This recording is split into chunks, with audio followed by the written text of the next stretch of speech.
Drone peledak Shahed 107 diduga menjadi senjata yang diluncurkan dari Lebanon ke rumah Benyamin Netanyahu. Mengutip Tribun News pada 20 Oktober, hal itu diungkap dalam laporan kantor Netanyahu beberapa waktu ini. Tertulis dalam laporan bahwa 3 pesawat tak berawak yang diluncurkan dari Lebanon pada Sabtu 19 Oktober pagi menargetkan rumah Netanyahu di Kaisarea sebelah utara wilayah pendudukan. Namun ditekankan bahwa Netanyahu beserta istri tidak ada di rumah hingga ditegaskan tak ada korban luka dalam insiden tersebut. Menurut investigasi awal, drone itu memiliki jenis yang sama dengan drone yang menyerang pangkalan Brigade Golani minggu lalu. Perlu diketahui lantaran drone diluncurkan dari Lebanon, banyak yang menduga itu adalah serangan Hizbullah. Namun Hizbullah sendiri belum mengumumkan bahwa mereka melancarkan demonstrasi di rumah Netanyahu tersebut. Sementara Netanyahu menganggap apa yang disebutnya sebagai agen Iran bertanggung jawab atas apa yang disebutnya sebagai upaya untuk membunuhnya.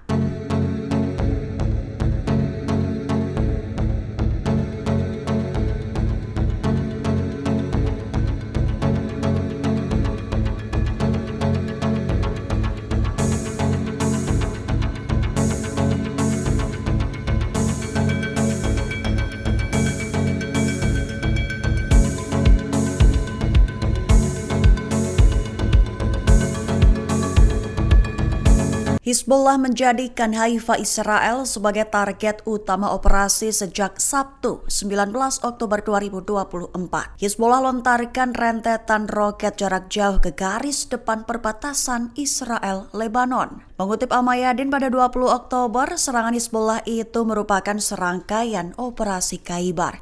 Hizbullah menembakkan rentetan besar artileri roket berpemandu presisi ke pangkalan Israel yang terletak di sebelah timur Haifa yang diduduki. Selain itu, Hizbullah juga menembakkan roket tingkat atas ke pemukiman kota Kiryat Ata di Haifa Utara.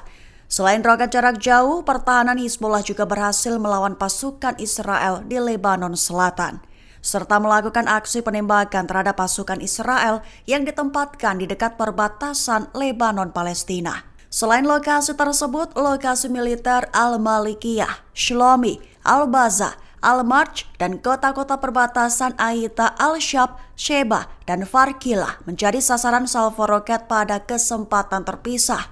Begitu pula di Avivim dan Zarit yang masing-masing ditembaki 2 kali pada Sabtu kemarin.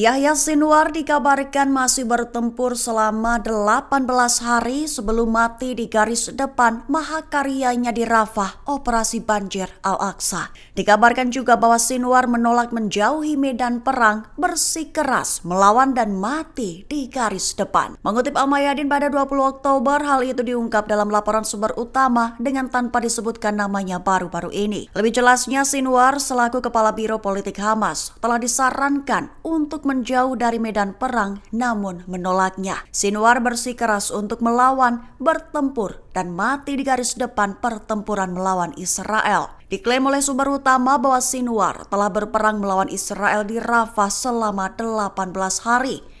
Terlibat dalam pertempuran dengan 4 rekannya pada hari kematiannya, pertempuran yang berlangsung sekira 2 jam. Perlu diketahui di saat kematiannya, Sinwar mengenakan pakaian militer termasuk rompi, granat, amunisi, dan senapan serbu.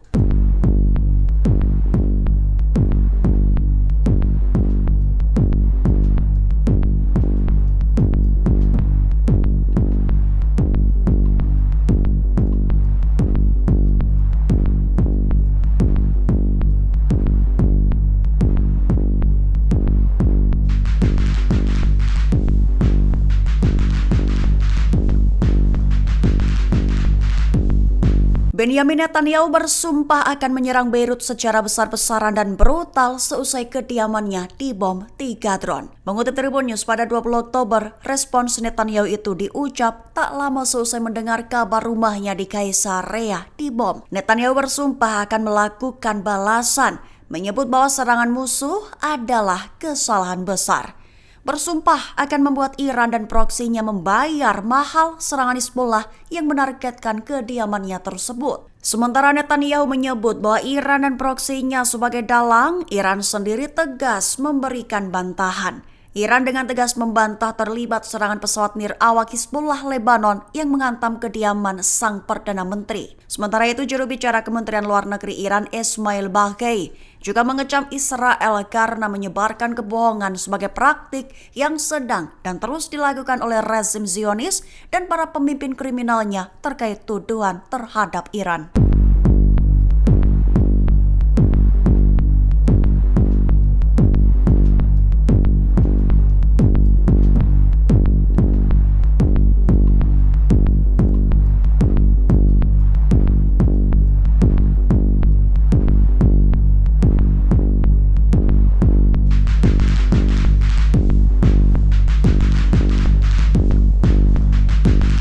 Markas intelijen dan aset senjata bawah tanah Hizbullah di Lebanon diserang jet tempur militer Israel.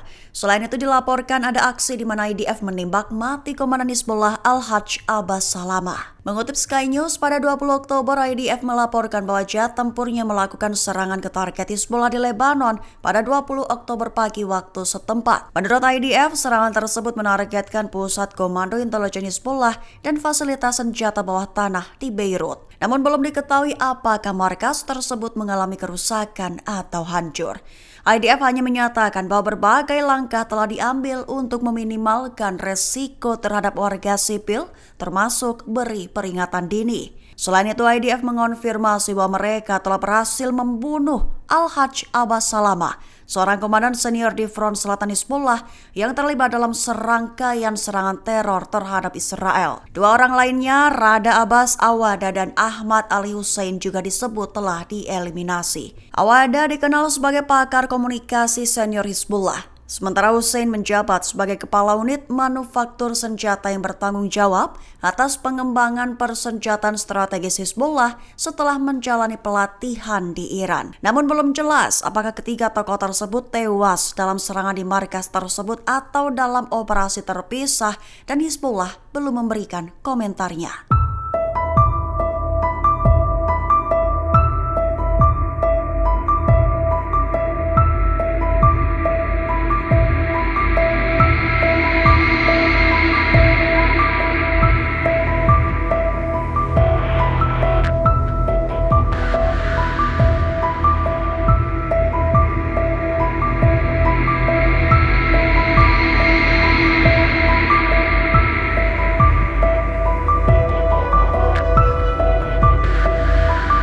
Download Tribun X sekarang, menghadirkan lokal menjadi Indonesia.